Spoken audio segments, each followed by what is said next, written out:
Today, Gurf and I finished an album. We finished an album that we've been working on for a couple weeks, 2.5 years in the making, so I'm gonna get drunk tonight because I was a good girl for 2 weeks. Hope you're with me. Here we go.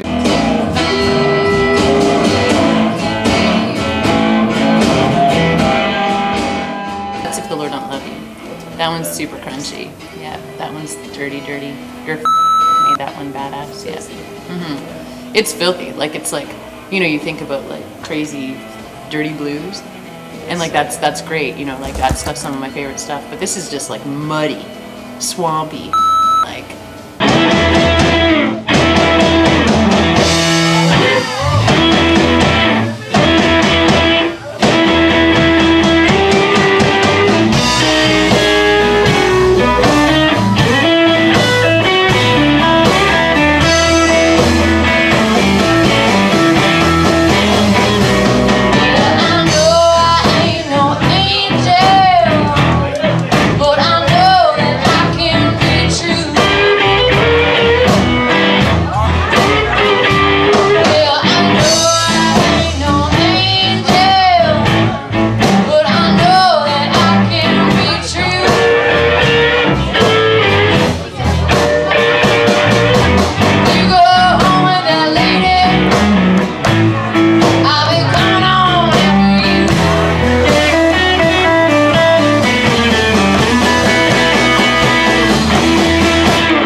After the solo, the last verse is just supposed to be driving. Tennessee come down sometimes. Oh, so after favorite thing in the world. After my solo,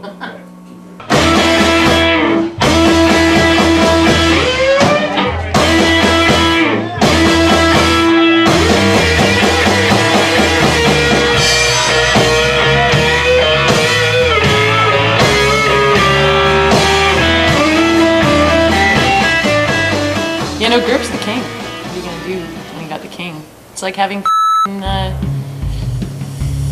king there. No, Gurf's the best. He took my songs and he was cool as this time too. He didn't really change the arrangements too much. He didn't take away what I had put together. I had a lot of say in what I was this time in production as well, and he thought a lot of my ideas were good. But at the end of the day, his ears are the ones that say yes or no to whatever happens, and I trust him completely. So he's a fantastic producer and a really good friend. And I think that on that merit alone, the album stands. You know. Yeah. And there's a couple songs on there that surprised me actually that I didn't think that people would. I didn't even know that I wrote for a reason. I thought I was just writing it. It was one of those you just keep at home. Got that off my chest. Now I'm done or whatever, and ended up being something that people really liked. And when I played the album for a couple people, the mixes I have now lately, I played it for a couple friends, and that was one that stood out to them. They're just like, holy. Which one? It's called I Won't Cry, which is like... Slow? It's slow. It's like a ballad, one of the only couple ballady songs on the album, and I didn't really want to be like this weepy chick who's like, I'm so sad. But it's a really pretty song, actually. I can say that because I wrote it, right? I won't cry. I won't cry. There's a burning inside that I can't deny, but I won't cry.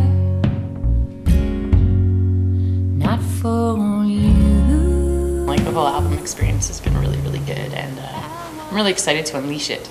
Because I felt like I was never going to top Sweet Something Steady. I felt like that was maybe the best I was going to be able to do, because it seemed to me to be the acme of my career. And everybody liked it so much, and the press loved it, and so much happened for me since that in the last 2.5 years. It's ridiculous, and I was really a little hesitant and nervous about if my songs were strong enough or if the album was going to be good enough, but it surpassed anything that I could have dreamed. So that's exciting now too for what's to come on the next round. I don't have to worry so much that it won't be as great. It's just gonna, I figure now, only get better. So I'm excited about the album. Go buy it. It's called Aching in Your Bones. That's the title track. It's a song I had written about a hard run from Vancouver to Winnipeg when I was younger on the Greyhound bus. It's like 40 hours, and those were dark days. I hitchhiked around a lot and like stay anywhere, find butts on the ground and smoke them, and I ended up in a really shitty place and a really shitty time, and called my mom in the middle of the night and was just like, listen, you have to get me on the next Greyhound bus home or I'm fucked, you know?